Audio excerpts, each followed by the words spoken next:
Right. Our speaker today is Willow Brook, who will speak on Surrender, a Path of Peace. Willow is an earth-loving educator, seeker, artist, and friend on fire for love, truth, and embodied liberation. With a lifetime of experience on an interspiritual path, growing up in Unity of Boulder, and a decade of experience teaching in classrooms across the world, Willow brings devotional singing and prayer into everything she does. Her training in the Universal Sufi lineage of Pir-O-Murshid Hazrat Inayat Khan is at the heart of her life. She facilitates a grief community with local author Mirabai Starr and guides yoga, and was a resident at the iconic intentional community Lama Foundation. Welcome, Willow.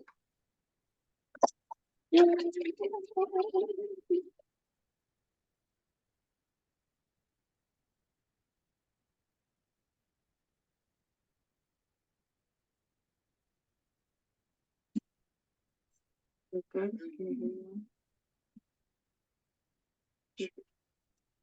Maybe it was better.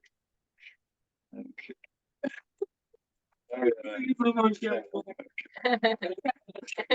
Well, hi everyone. Well, thank you all for coming today. This is my second time speaking to your community, and today's topic is one that's close to my heart. Jenny said I really could speak about anything I wanted to, and what do I speak about? What do I speak about? And I was talking to one of my friends, and he said, why don't you speak about what's the most alive for you, like the most juiced up in your own contemplations? So that's what I'm going to speak about. And I'm going to do some reading from some of my favorite books here. And I might glance at my notes, but hopefully it'll just come straight from the source inside. So, yeah, I'm going to speak to you about surrender. And this is something that a lot of the spiritual traditions have lots to say about. And for me, you know, we use the word God sometimes, and some of us might have a little bit of an allergy to the word as well. So whatever is bigger than us is what I'm going to invite you to put into place. If I use the word God or if I use the word spirit, whatever works for you. I know we all have our own. Actually, Inayat Khan says there are as many gods as there are people, as many concepts of what's bigger than us. So just do what works for you. But I want to tell you a story. So last week I went to Taos Mountain Retreat Center. Have any of you been there? Yeah, I am so in love with that place. It's really amazing. And after living at Lama, it felt like Lama, like so much of the energy of the land, but with this giant river rushing through. And it was a beautiful week of silent retreat that I spent there. I highly recommend visiting that place. And one of the evenings, I came out of the meditation tent and I walked out into the meadow and I looked up and I swear I saw the most stars I've ever seen.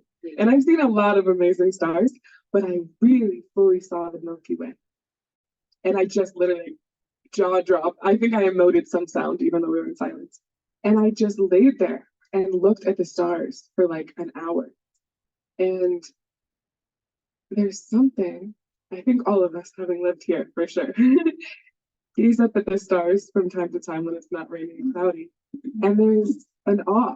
There's just like, I am so small. Look how big this universe is. Look how big these cosmos are. Like, wow, I am just this tiny grain of sand on the shore of humanity. And that feeling has really stayed with me. And I feel like it really applies to this practice that I find myself in of surrender. And there's an ease that arises for me when I remember how much bigger everything is, and how much I'm a part of something. Yeah.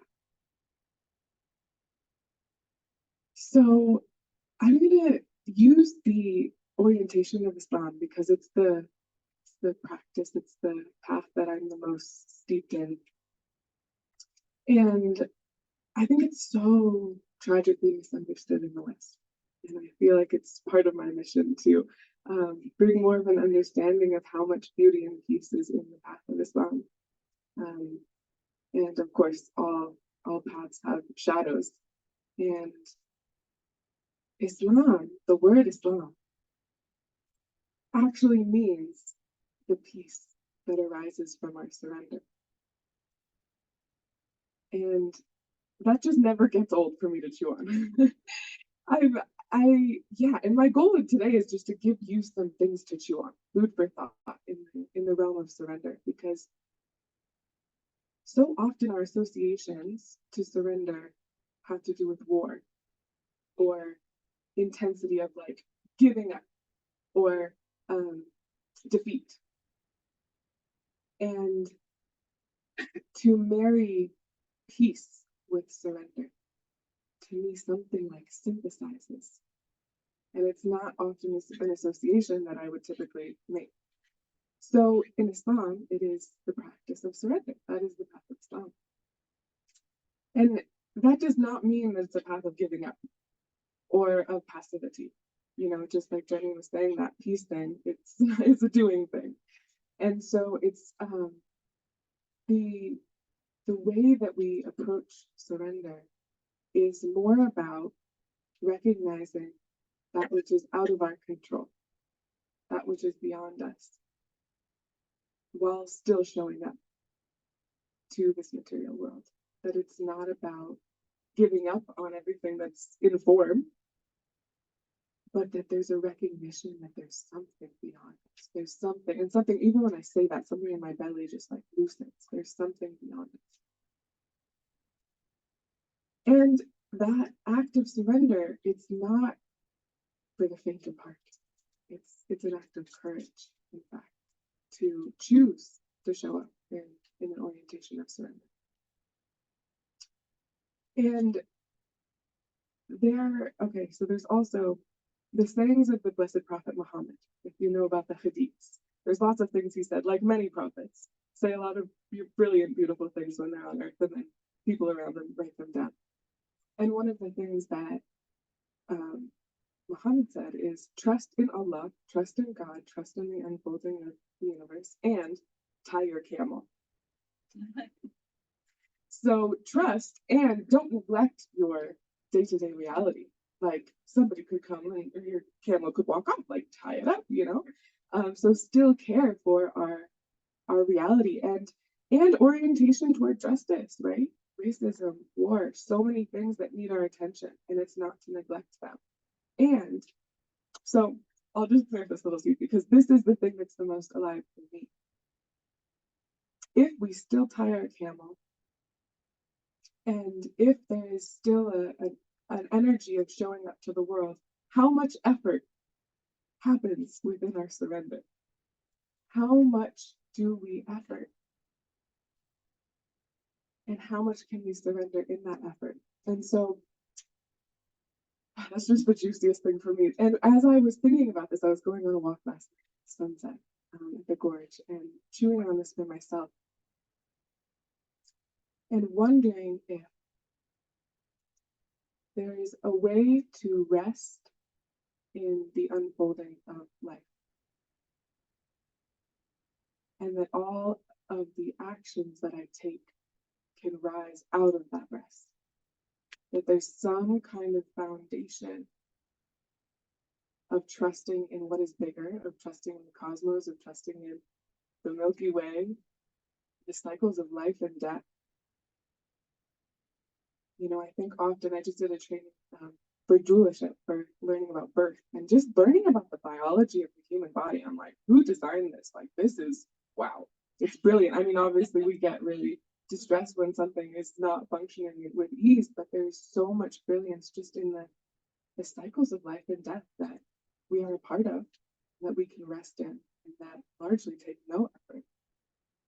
So that is my invitation, is to see how we can invite more resting in the unfolding of life, is surrendering, having that orientation of surrender to that which is larger than us, as we live our day-to-day lives, as we tie our camel, as we cook dinner, as we care for our friends and our family and show up to the tragedies of the world. can there be a foundation of resting? That's my question for myself and for us. And I think I know it's a very abstract concept too, surrender. So to me, it's like, if I think about surrender to what, at what cost, and why, and it really directs my attention also to where I rely on myself, or where I don't want to rely on something that's bigger than me. And I think there's a lot of good reasons to not rely on, other people or certain structures or certain systems. And what's even beneath that? What's even beneath that? The greater unfolding. I think about times in my life, obviously I'm young, but even still looking back, whoa, I had no idea that was going to unfold in that way. And I had so much anxiety, I had so much distrust. And look how it happened. It was all happening as it needed to happen. That doesn't dismiss the injustices of the world, but that there's some greater picture. So that's the other big word, is bigger picture. I was listening to this song on the way here. It says, there's a bigger picture that I might never see. I think about, so the other thing from my retreat was this concept of when you see the flower sees you. And so when I see the Milky Way, does the Milky Way see me? And what does the world look like from that big picture perspective, that zoomed out perspective? Yeah.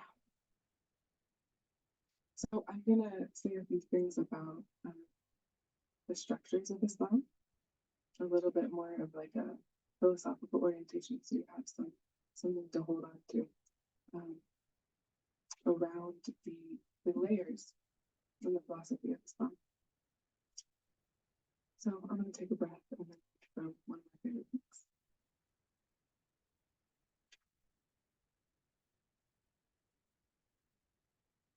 This is Secrets of Divine Love by A.L.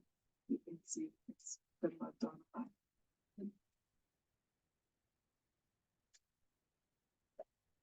There's so much that I would love to read to you from this. Let's see where I can start. Okay, I'm going to read you a quote first from an Islamic scholar, Imam Ghazali. What is meant for you will reach you, even if it is beneath two mountains. And what is not meant for you will not reach you, even if it is between your two lips.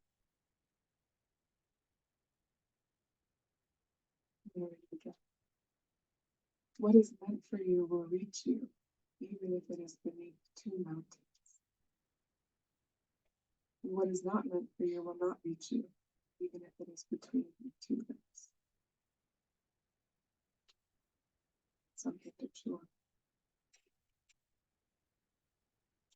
So I'm going to read a couple sentences here too. Surrendering to Allah does not mean we stop trying. It means we stop thinking we can control the outcome of the choices we make. By surrendering, we let go of how we think things should be.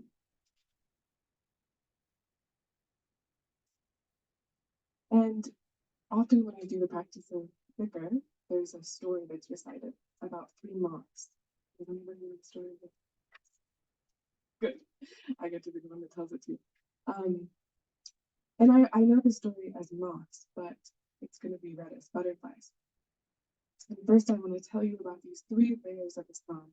So like many of the world's traditions, there is an outer form, which is the structures, the 5 pillars of this is a map of how a lot of people had a lot of insight.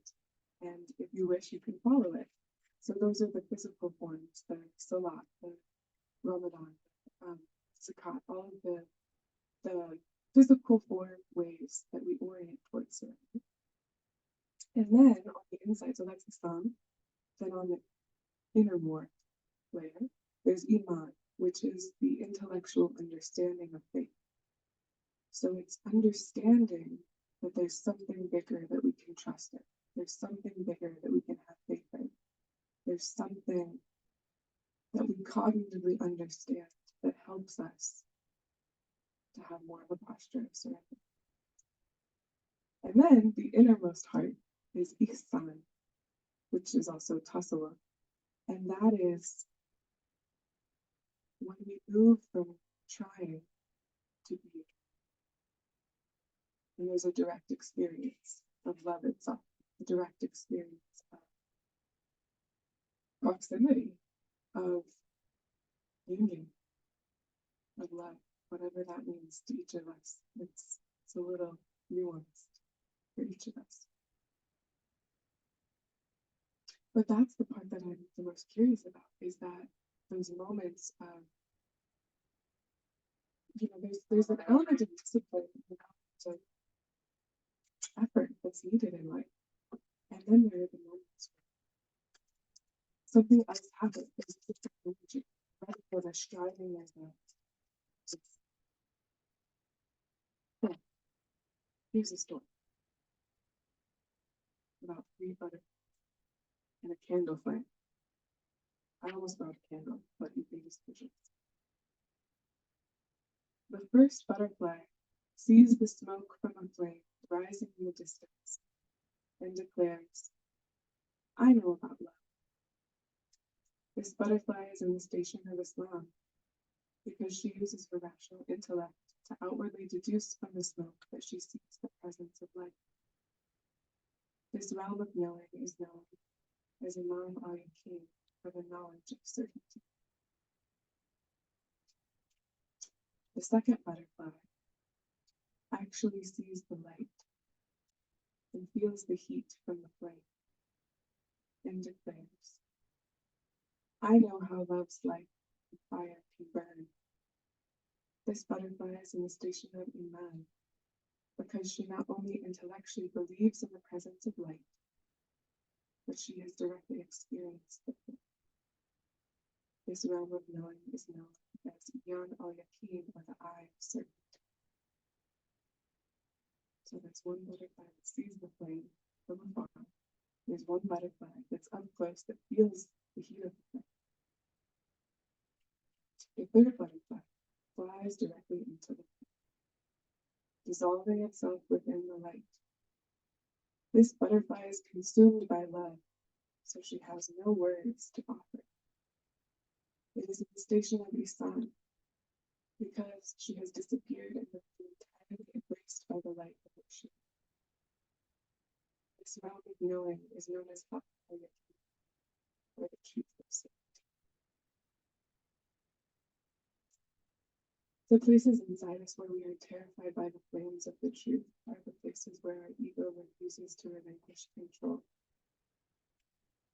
We only know the truth to the extent that we surrender our separations and limits to become consumed by the truth.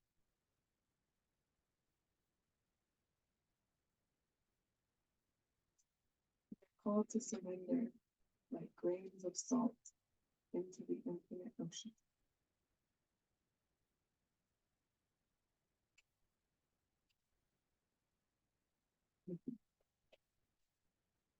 So this story to me, it's so insightful around our different experiences and orientations to love, whatever you want to call God or the universe that is bigger than us.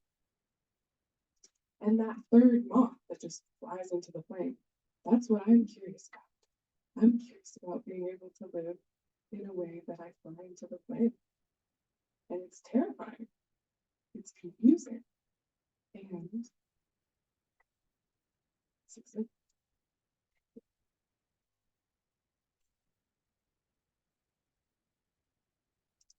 So one of my questions for myself is, why wouldn't I surrender to the unfolding of life? Why wouldn't I surrender to the universe or to God or to what's happening? Do you all have answers to the question? Why wouldn't you?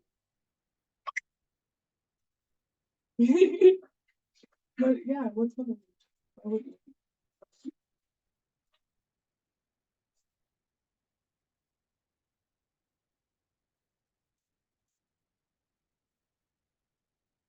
He said trust.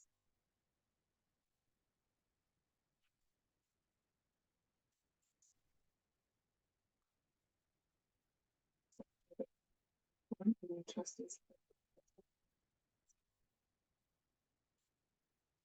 No, thinking about this, it choosing this in my own experience, it's like trust and so blend and hold each other. And where do I not trust and why not?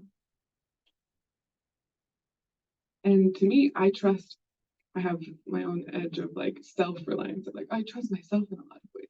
But do I trust that person to do that thing for me? Why not? And do I trust that, I've been thinking about the climate too, right? Like, do I trust humanity to like step up and take care of our planet in a good way? I don't know. I would like to, but that seems kind of blind and kind of unwise. Do I trust that the earth, and I'm like, I zoom out, I'm like, do I trust that the earth lived before us? Mm-hmm. Do I trust that the earth will live after us? Yeah. Like, where is my trust? What do I rely on? What do I trust and why? And so I'm so glad you brought up trust, because that part for me is the juiciest of, well, I'll share an insight that I had a couple of years ago that's really stuck with me when I'm grappling, especially with injustice, with racism, with climate catastrophe, with all of these horrific realities of our world. And I realized, again, I know I'm young, and I realized that there was this belief that I was like, this is a mistake. Like, our creator messed this one up. Like, why would this be how this is going? Like in just the way that I was like, no, okay, we gotta fix this, we gotta change this, we gotta help this, we gotta, like, somebody made a blunder here. And I just had it, I remember very starkly, I was just walking down the mountain and I just stopped and I was like, what if this isn't a mistake? Like, and again, all of the grief work that we do, right? How often we are just filleted open with devastation and pain and the anguish of being human. It lives right next to the beauty and the love, and they're braided together. And that's so confusing sometimes. And what if it's not a mistake? And what if I can rest in that, even if I can't see the bigger picture that I might never see? But yeah, there's a way in which I think also in my chewing on this and my practicing, it's like surrendering doesn't mean that it's going to look like what I think I want it to look like, or what I think it should look like, what I'd like it to. And there's so many ways, you know, when our loved ones get ill, when my mom was dying from cancer, I wasn't like, yay, you know, she was way better at surrendering to it than I was. She was like, this is what's happening. And I'm like, no. She's like, this is what's happening. And yeah, it's like, I think about the places where I don't trust or I don't surrender. It's where I want it to be a certain way, where I want, you know, I don't want my relationships to falter. I don't want things to break or to change or to move in a way that hurts. I don't want my loved ones to get ill. I don't want to be estranged from people I love. I don't want my family to hurt. And yet, if I can touch, like, this is just my own exploration, right? Like, this topic for me is so living and breathing in each moment of, what if I can touch that sensation of knowing, of resting in the bigger picture, like zooming out of this life and death and birth cycle that is wild and treacherous, full of anguish and beauty and love all together.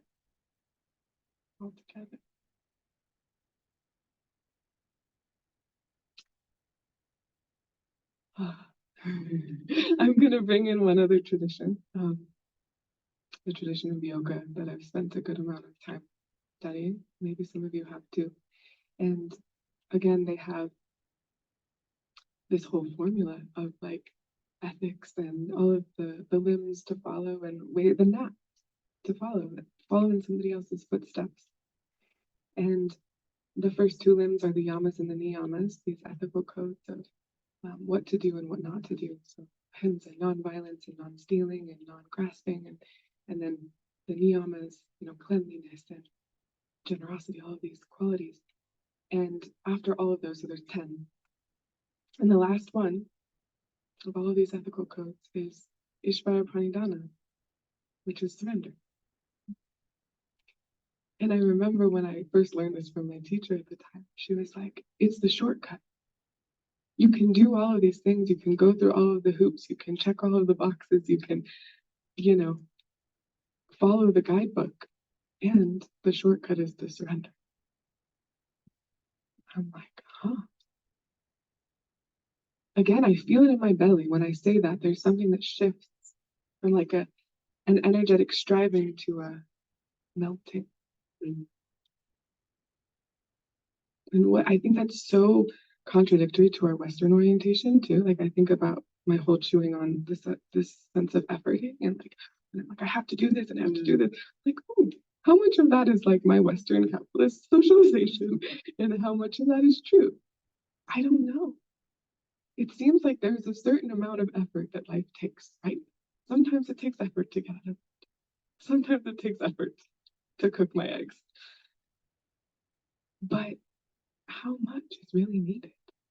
I'm like starting to think less and less. Or like a certain flavor of effort that's resting in something bigger, that's trusting in something bigger.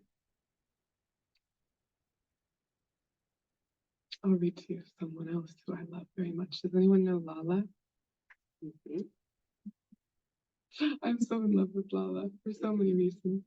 She is a 14th century Indian mystic and poet, and at the intersection of a lot of different traditions. So she kind of embodies a lot of different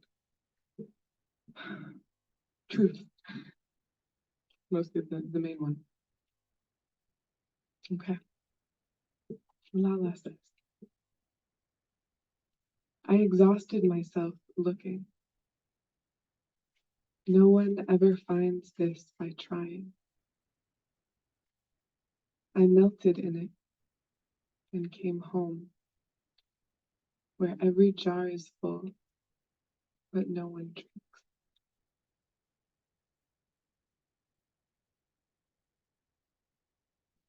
I'm going to read it again, because sometimes it takes a few times. I exhausted myself looking. No one ever finds this by trying. I melted in it and came home, where every jar is full, but no one drinks.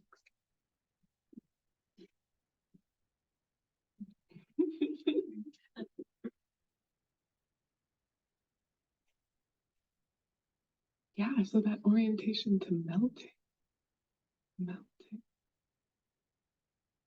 What if I lived my life in a melting way?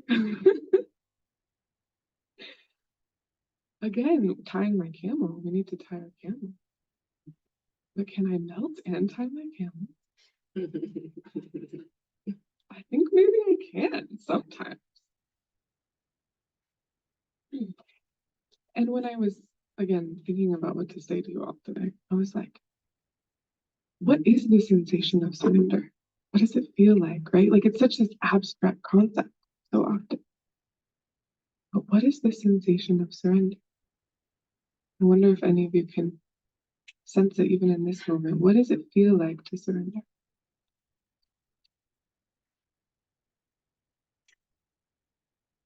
Peace. Acceptance. Acceptance. Just exactly how it is. Yeah. And the word that I feel super strong is relief. Like, wow, I don't have to hold it. I don't have to figure everything out. Really? That's so great. The pressure is off. Like, I'm just this tiny human being. That doesn't dismiss like the importance of our life, but I'm held in something bigger. Again, I think about like Western socialization of like independence and our interdependence. like where that might be missing and where we might miss the trust in that. For good reason, again, for good reason. And it's not like we always accept everything, right? Like grief, there is a very healthy protest of like, no, no, God, you don't get to take that away. That's also a part of our humanity. That hurts. That's part of the pain. That's part of the struggle. And as we said, acceptance, release, dare I say, peace. There's something in that settling that we are held. Maybe. I think so. So, yeah, to me, there's like, when I really think about it, surrender feels so good. Like, it feels so good. It's like edgy and scary and angsty sometimes. But like, oh, when I get there, relief. And I went to this really beautiful retreat, Kriya yoga retreat, and they talked about surrender and love. And I really do believe this is one of the best ways to feel into the sensation of surrender.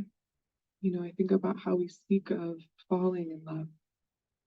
It's not like climbing toward love. It's like there's a gasping when we fall in love, when we are, yeah, there's a loss of control in a way when we choose it. Sometimes there's like a fear and a grasping, but when we actually fall into the love, there is a surrender that's required. A certain part of ourself merges into something else. And it's like, again, that exhilarating, terrifying, sweet surrender.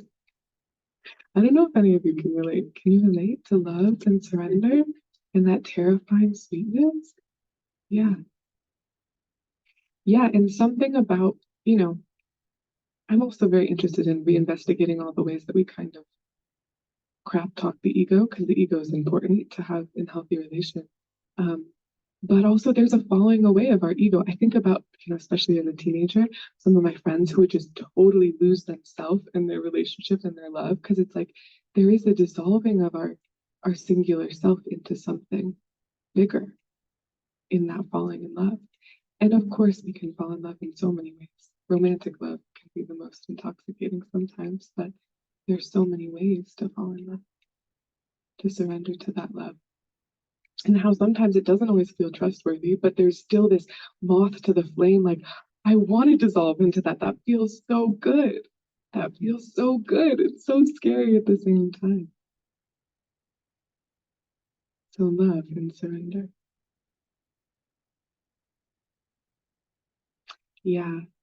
And this way that surrender is also an openness to the ineffable, that which we can't explain, that will never have words, that will never be able to be explained. Surrender, I found in myself, at least, it opens up to the sensation of that relief. Okay, so that leads me to this point of like, okay, what do we surrender to and why? What do we choose to surrender to and what do we resist surrendering to? And one of my main inspirations, Inayat Khan. Well, I'll read it. I haven't memorized, but I want you to see this book because this is another one of my favorites. Radical Love. It's translated by Universal Sufi. It's my favorite collection of Sufi love poetry. Yeah. So Inayat Khan on surrender. All surrender to beauty willingly and to power unwillingly. All surrender to beauty willingly and to power unwillingly. So I think of that sensation of looking up at the Milky Way and this like, it felt like a sense of surrender. Not that I was surrendering to anything outside of me, but just like, wow, beauty. The sunset even, you know, wow, beauty. I can dissolve into that. And where do I not want to surrender?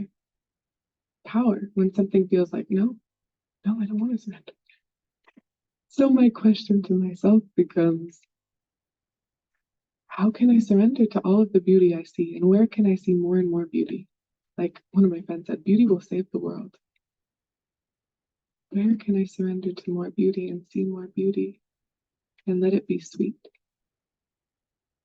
Sense into the sweetness of surrender.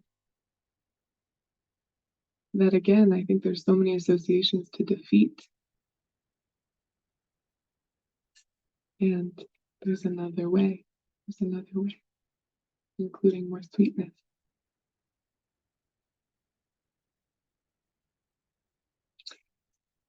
And I will say, I want to give one example of a place that feels harder for me to surrender to.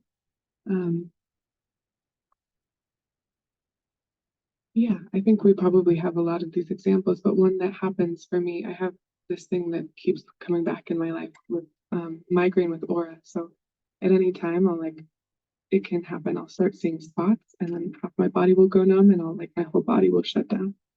And it's like the epitome of forced surrender. Like whatever I'm doing at that moment, whether I'm driving down the highway or speaking to a number of people, it's like you have to give all that up. Like there's no more doing, there's no more efforting. You just rest. And there's this I feel it when it starts to happen. There's this no, I don't know. This is so scary, and then when I finally get to the point of okay, there's a peace that I feel, I touch still, even after that fight. So I feel in my own experience, whether it's through love or through no, there's still a peace that I can touch in that surrender, in the bigger picture that I may never see. So my question to myself, and to you if you want, is who would I be? Who would I be if I rested in the unfolding of my life? Who would I be?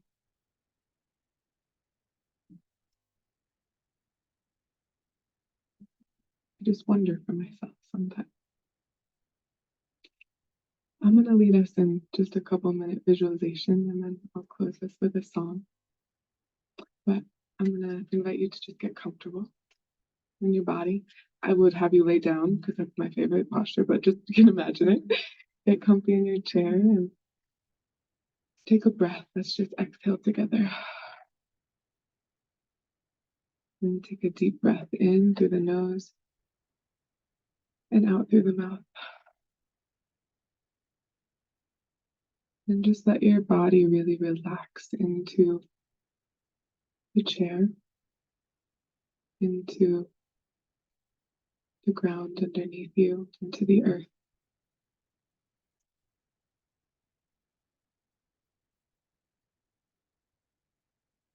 And I invite you to visualize your favorite place in nature, on the earth, anywhere in the world on this planet. And just visualize yourself walking, maybe barefoot, to this place, feeling the earth on the soles of your feet. And then kneeling down, touching the earth. And then laying your whole body down, maybe on your back. So the earth holds you.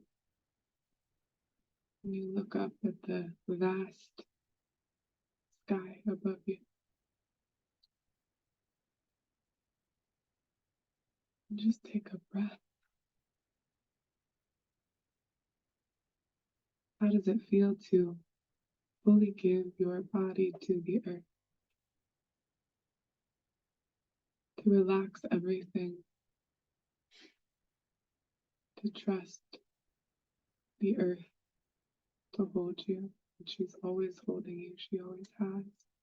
And she always will.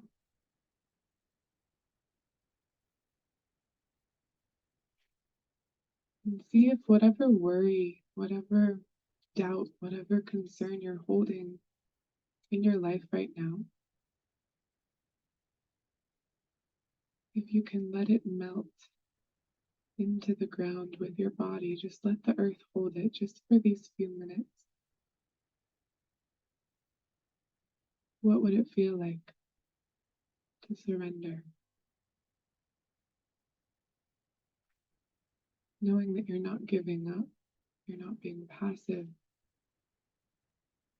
Surrender is an act of courage.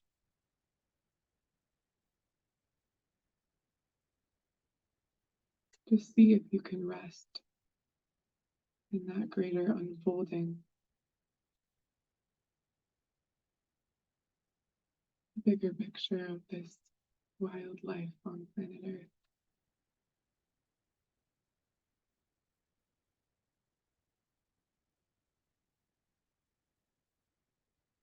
And just breathe here, as relaxed as you can be.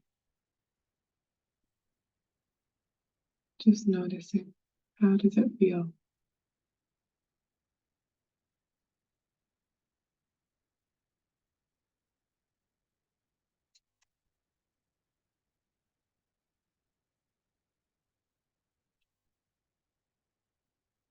And then gently just listen for the sounds in the room.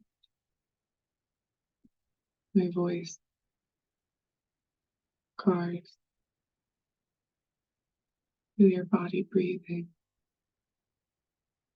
This miracle of breath, life moving through you, blood running through your veins. Sense the light on your eyelids.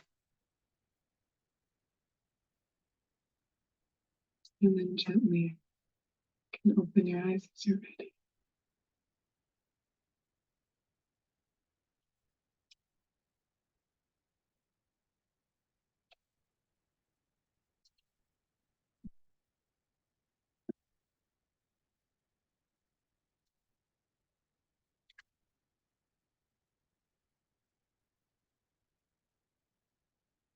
I had a lot of ideas of what to sing, but this one felt somehow the most appropriate. And you might know it. Ooh, out of tune.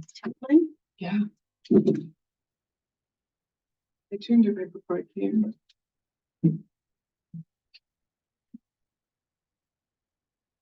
Okay, wonderful. So the words are, we are opening up in sweet surrender. Do you know who this is by? I know it is Rachel Sessions, but I'm always curious. We are opening up in sweet surrender to the luminous love light of the one. We are opening. So yeah, this is my final invitation, is to let that sweetness expand. Really steep in it. We are opening up in sweet surrender to the luminous love light of the one. We are opening up in sweet surrender to the love light of the one. We are opening. We are opening.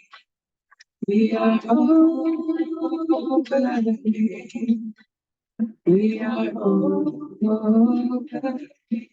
We are opening up in sweet surrender. Opening in sweet surrender to the luminous love light of the one.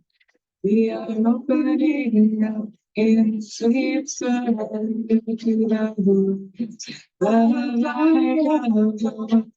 We are opening. We are opening. We are opening. We are opening. One more time. We are opening up in sweet surrender to the luminous love light of the one. We are opening up in sweet surrender to the moons, the light. We are all perfect. We are all perfect.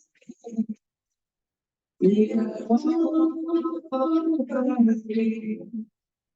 We are all perfect.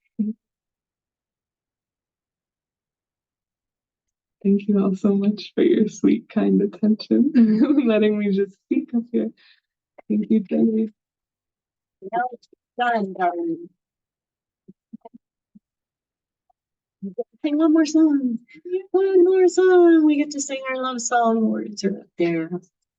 Now there is love on earth that it has begun with me. Now there is love on earth, the love that was meant to be. With all our relations, loved ones all are we. Now I walk with my family in perfect harmony. Love has begun with me, and this is the moment now. With every breath I take, let this be my joyous song. To take each moment and live each moment in love eternally. Now there is love on earth, and it has begun with me. We are the light, the love, and the presence wherever we are. Love is, all is well. When we surrender to it, oh, good. Surrender to some yummy food in the kitchen up there, if you like. Right. That's happening. Hopefully you can come back tonight, a little before 7. It's gonna be a good one. Thanks for being here. Thank you, Zoomsters. Love you.